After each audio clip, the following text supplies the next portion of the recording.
Her son was on the bus that I was on when we went to Miami when I met this girl right here. When the Warford Glee Club went down to Coral Gables to sing at a convention at Miami, I met this pretty girl, and I didn't want to turn her loose, so I kept going back. We got married, and she's still here. Now I know, she's from down there, and I'm from up here, different cultures, different backgrounds. It may not work. It may not work. We've been at it for 56 years. And right now, as we are here where we started our real adult life together after college and after seminary, I would like to ask her for 67 more. And I plan to be here in 2025.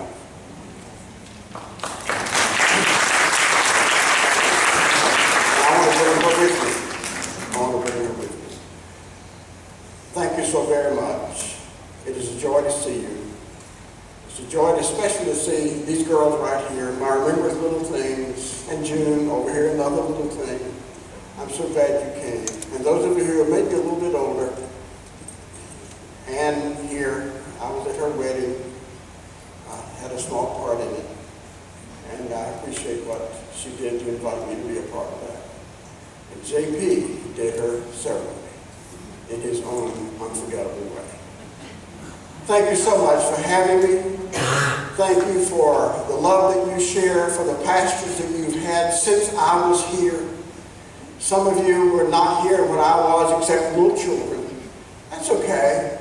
You've known so many other ministers whose names will fall off of your tongues, but names that I hope you will always, always remember as men who meant something to you. I know if I were to ask you who your favorite was, you'd be glad to tell me. If I were to ask you to tell me about the favorite sermon he preached, you'd scratch your head. But you would know what he meant to you as your pastor. You may not remember what we say, but you remember what we are. You remember Needham? I can't wait to hear what he's got to say. You'll remember Mike. Harold's not here, is he? I'm sorry. I would have loved to have seen Harold again. I haven't seen him in a while. And others who spent their time here and shared their time with you and gave their talents to this church. And of course, those of you who are of the laity, your contribution to the history and the future of this church is all wrapped into one. You may be a part of the past, like these young girls are. They were here when Belin was just, the first two or 3 weeks we were here, service after service after service. They weren't used to having church every Sunday. It was new. By the way, my first Sunday here, guess who showed up? The bishop who appointed me here. I saw him out there sitting in one of those benches. I asked him, "Won't you come preach? Please preach." No, he said, "I want to hear you." So he heard me. And like JP, he didn't have anything to say when he left.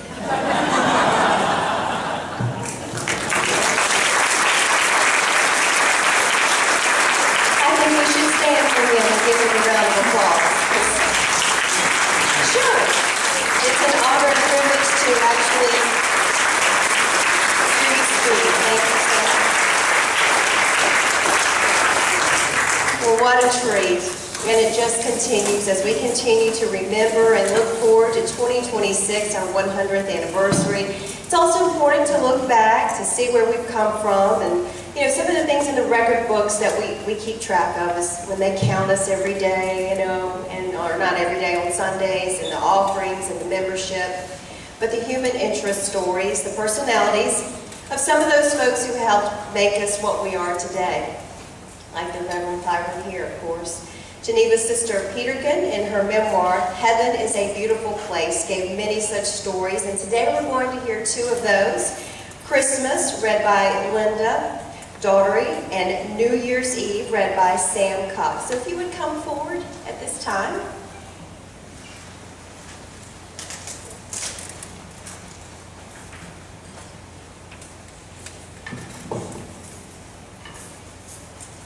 Christmas. We, as in we the community, usually had a drunk Santa Claus. The Christmas tree gathering at Belin Methodist Church was really the tree for everybody because we have the only resident minister. For Christmas, the church women filled little brown paper bags with an orange, an apple, and some raisins, and some Brazil nuts, 1 or 2 Brazil nuts, because that was the big treat that you would only see at Christmas, plus a bit of hard candy. I don't remember any gift giving other than those little bags of goodies, and I'm certain that for many of these children, this was their Christmas. And since this was white children only, I doubt most black children got even that until the Huntingtons came and started giving gifts to them. Santa. Our Santa Claus was a local storekeeper, and he has too many descendants here for me to call his name. He was the funniest Santa ever sent from the North Pole. He would always come to the church lit. He had a nice suit, and he looked like a Santa. But when he ho-ho-hoed down the aisle, he was literally staggering. He wasn't a person who drank on any regular basis, nothing like that at all. But for some reason, he had to get a little tight to do Santa Claus. And he did do a wonderful, jolly job of it. Of course, we had no electricity for tree lights, so all the decorations were popcorn strings and the like. In the Christmas manger scene, I always came out center stage, because if you were a little girl with long dark hair, you got the honor of being Madonna. And we children sang Silent Night, Holy Night, Round Young Virgin, Mother and Child, with me thinking that a virgin was something you went around like the corner of a building. That's where Mary was sitting with the child. And hearing We Three Kings still makes me smile. June was playing the piano, and my 3 little wise men brothers were standing up front singing, We Three Kings of Orient are. Tommy, who was the oldest, was no doubt doing the best job, while the younger Bill and Corky were dragging behind. All of a sudden, Tommy just put his hand on top of both their blonde heads and said, Y'all sit down. I'll finish this myself.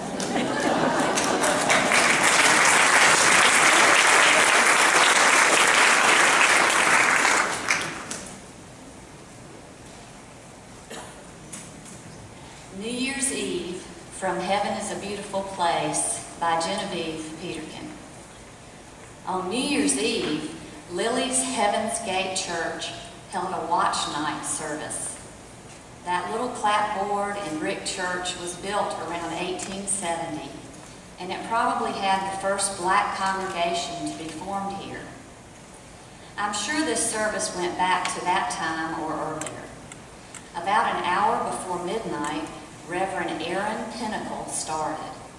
With only kerosene lamps on wall brackets, the church was dimly lit, no matter what the occasion. But on New Year's Eve, we entered a totally dark interior. No lights at all. My first time at night watch service, I remember being frightened by that eerie darkness. The deacons stood in the back, sang first and for a long time, and then told a story about how the cows bowed down at midnight in the stables. The cows were worshiping the baby Jesus in the manger. And the horses and all the other animals got down on their knees as well.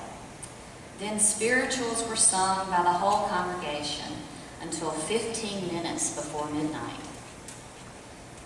Many years later, I watched the balloon fall at Times Square, and I thought, that's not half as dramatic as Heaven's Gate. In this still, dark church, Reverend Pinnacle called out from up in the pulpit, "Watchmen, tell us of the night." And a deacon in the back of the church called out, "It's 15 minutes to 12. Somehow he and the Reverend were both reading their watches, because after a while the Reverend called out again, "Watchmen, tell us of the night." The deacon answered, "It's 14 minutes to midnight." That went on and on until the arrival of New Year's, and then the real shouting and singing began. They lit up all the lamps and celebrated.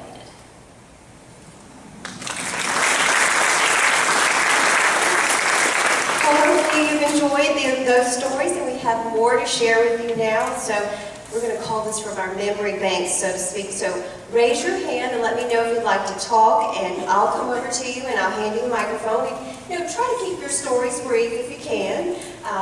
We're going to get as many people in as possible, but we're going to start with some of those who have already agreed to tell some stories, and we're going to start with Mary Ann May. So if you could raise your hand. There she is. Okay. You want to stand or you just want to sit? You can sit.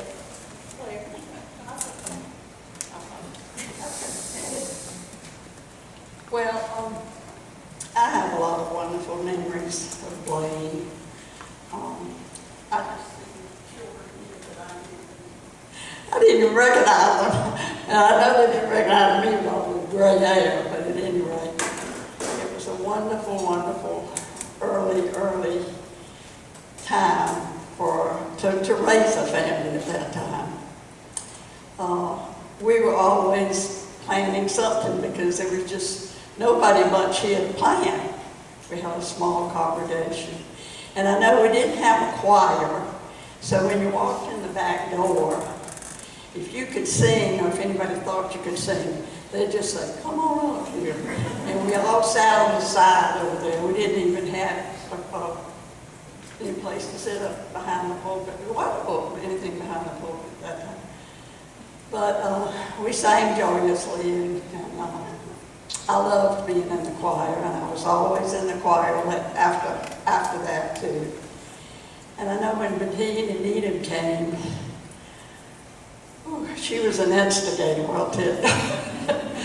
We decided that we had to have choir robes. And we didn't have any money, but we went to Needham and asked him. Some way we gathered up enough money and got choir robes for the first time, and I just loved that. I was so proud of that. And at that time, we also had, in that little building back there, our first bazaar. And at that time, on Sunday morning, they handed me this piece of paper, and I think it's probably over there, that said we raised $719 or something, and that was a lot of money back then. And I know this last bazaar, I think they raised over 6,000 or 7,000 or something. But anyhow, it was a joyous time. And I moved away, and I was gone for 20 years. And but I decided I was going to move back because my girls went off to school from here, and they never came to Columbia. They were raised here, even though they were born in Columbia. But just one morning after I had sold my business, I said, "I'm going back to Burles Inlet." And I did that, and I joined the church again. And there's just so many wonderful memories. I can even cry thinking about some of them. The one thing that I did remember about our first, well, it was the talent show. Oh, the first talent show. Everybody wanted to be in the talent show. It was wonderful. We had old ladies singing and just, oh, it was just wonderful. We just had a wonderful time. And the teens sang the first song, and I sang the last song, and Clark Wilcox said something, and it was just wonderful.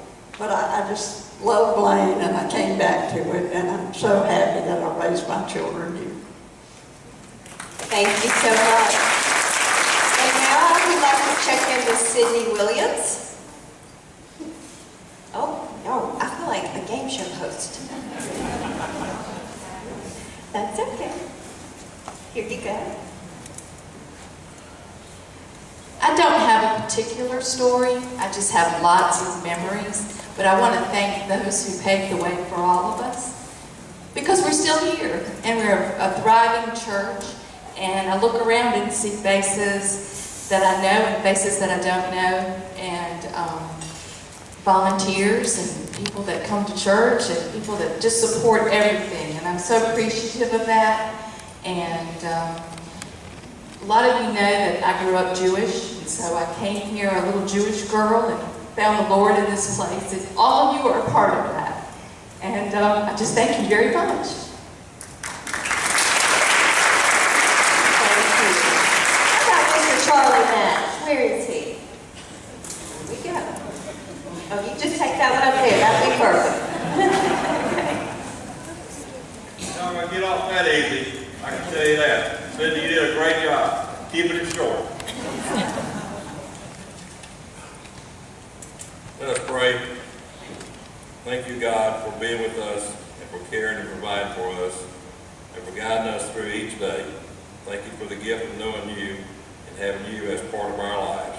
Amen. Amen. Now, I don't understand why Henrietta calls on me to talk about anything. I just don't understand that, because already I was chairman of the council, but why me? I don't understand it. But here I am, and this is what you get, okay? Let me tell you, I never wanted to be part of a church council. All I ever wanted to do was be a Myrtle Beach lifeguard. That's what I did.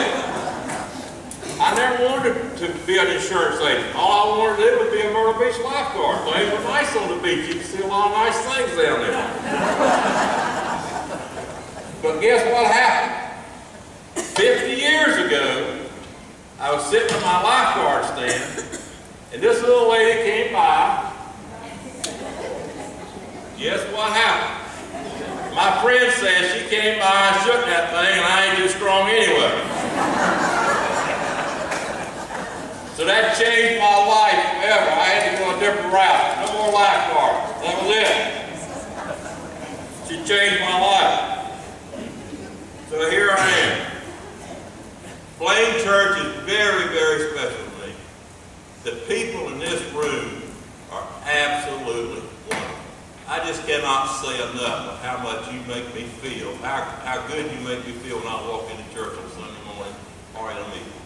It's just, you're happy, you're cheerful, and when people come into our church, they leave here with a smile on their face, and that's what we are all about. I just want to tell you that right now. That's what we're really all about, keeping people happy. Now, let me tell you, this thing with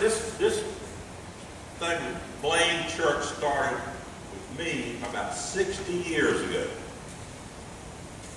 My dad and I drove down from Myrtle Beach. That's my home, little place up there in Myrtle Beach. And we drove down to Oliver's Lodge, and we were having lunch. And my dad said, "You see that church over there?" I said, "Yeah." He said, "I helped Mr. Oliver move that church in Falls, Iowa." He said, "I drove over to Conway, and I used to stay at Oliver's Lodge. And when I was here, he asked me to help him move the church." So that started 60 years ago.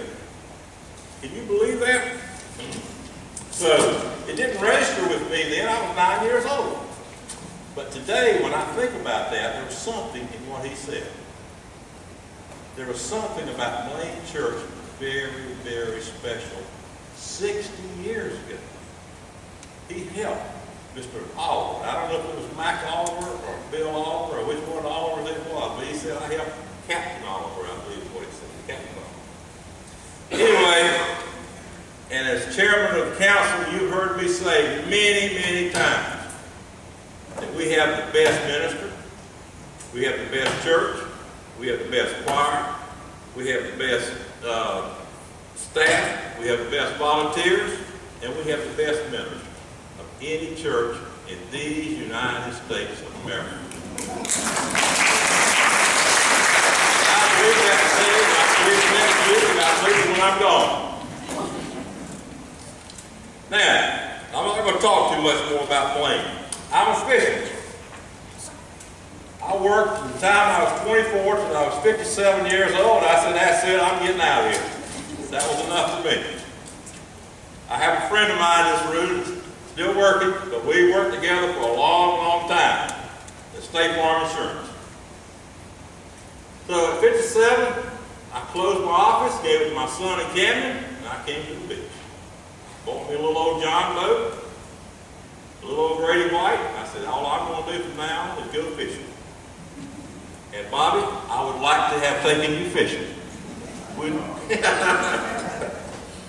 But let me tell you, I was talking to Mike one day about fishing, and he said, man, you go fishing like that all the time? And I said, yeah. He said, well, let me tell you something. My wife, she really likes to fish. And I said, she does? I said, yeah. So I went home and I told Pat, I said, well, listen, how about calling Betsy Alexander and set us up a fishing trip?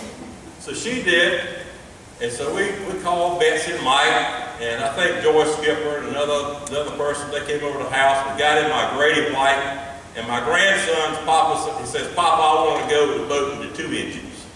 That's my Grady White. So we got in that Grady White, we backed away from the dock.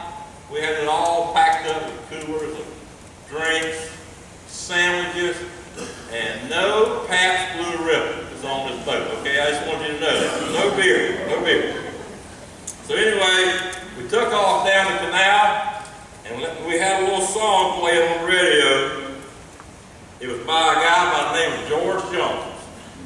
And old George was singing away, and we were riding down the creek, and my Grady White, he's singing, she stopped loving me today. So anyway, we finally got out into the creek, and I put that Grady White down about 40 miles an hour. We were cruising out through there, and Betsy's hair is flying all over the place, and Joyce's hair is flying all over the place, and we go out into the canal, and I said, there's the bell buoy. And I said, behind that bell buoy, you can go to the Gulf Stream. Or you can go to Spain if you keep going. So I decided I didn't want to go to Spain, so I took a port turn. And we turned right by the jetties. And you know, Betsy's up there in where is this place she's from? Let's see. Somebody said something about it earlier. Is it Coward or Lake City or Scranton? Yeah, Scranton. That's where it is, Scranton. You know up there in Scranton, you know what they use? A little old cork like that for a brim. That's all they use, a little old cork like that. They catch, let me tell you something, they catch brim that big, they keep them. They keep them. They fry them up real crisp, they eat the whole thing. This is what we use down here. There's a big difference, Betsy, look. So anyway, we go out there, we park the boat, put the anchor out, and all of a sudden, everybody's catching fish. Boy, we just pulling those big, Betsy says, I looked at Betsy and she said, he's got me. I looked around and said, who's got me? I said, who's got you? She said, the fish. I said, Forrest going, I said, reel it in, reel it in. So she reeled it in, she had a nice big speckled trout about that big on it. So we caught about 8 or 10 of them. And I looked around in the boat. We're only like in 6 feet of water. There's the jetty. You can touch it almost. I looked around in the boat, and one of our passengers. This ain't good, Charlie.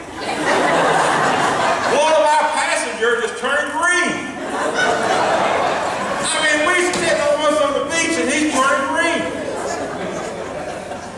So I called my crew around. I said, okay, what we're going to do? the crew said, take him to the beach and let's keep fishing. So we took him to the beach, put him in the air conditioning, and we kept fishing, so we got enough fish, so we started home. Got back to the house, and there was Mike. He was just so happy. He was on the dock down there. He said, what can I do? Help me clean the fish? Help me clean the boat? He was so happy to have his feet on, his fat feet on the ground. But anyway, you know, you can sit here and tell stories all day, but this church is, again, very, very special to me, and I want to thank you, and I want to thank Bobby, you two guys, for leading the way for us. I just want to tell you, this is a wonderful, wonderful church. It's been very, very special to me for the last 14 years. Very special. I don't have any plans to go anywhere, Doug. My fishing buddy back there, Doug. I plan on going fishing. But anyway, you got a great church here. We'll keep it that way. Betsy, let's go fishing.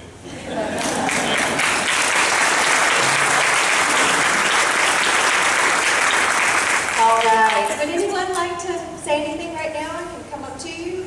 Want to share a memory, a story, fishing tales? I'm not sure. Okay.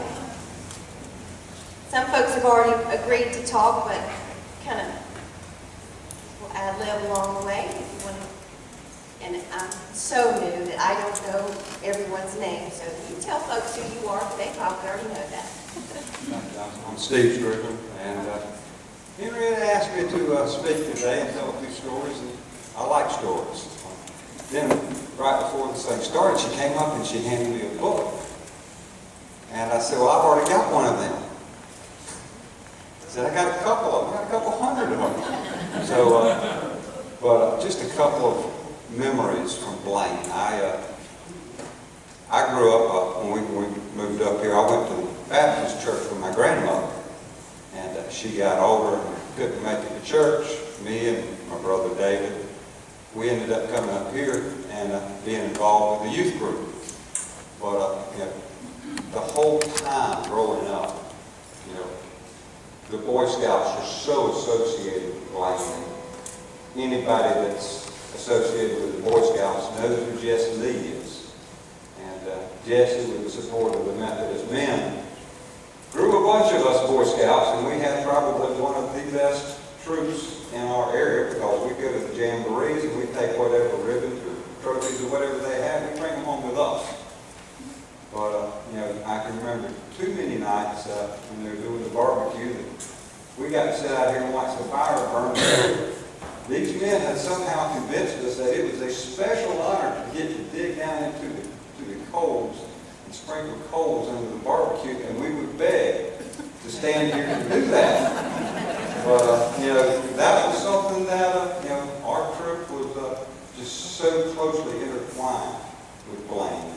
I can remember many of these talent shows. Me and Lynn were partners in crimes, and we would always do, you know, something like Who's on First, or a couple of things from Hee Haw, That's Good, That's Bad, and did one about fresh fish.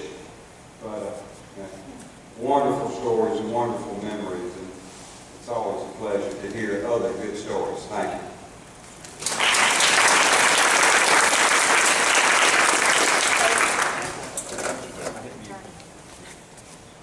Did you learn that in Boy Scouts? Help me out. All right, anyone else? Or I can call. Okay, great. Oh yeah, come on up. That'd be good. I have to tell this story because it kind of reminded me. On Harold Lewis one morning, he was preaching, and he said he'd been fishing the day before, and he'd been fishing with Albert Springs and the Springs family, and he got seasick. He said, I was really sick. And said one of our members, along with me, nursed me back to life. And after church, I saw John Springs in the back hall. And I said, John, was that you that saved Harold? And he said, yeah. And I'm glad he wasn't a horse, because I would have had to have shot him.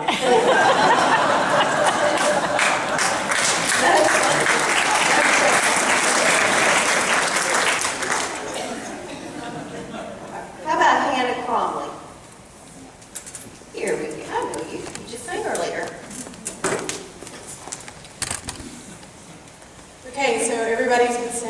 don't tell Miss Henrietta no, you don't tell Miss Henrietta no twice in the same day. Like you heard, I was born and raised here in this church. And when I was asked to speak, the first thing I did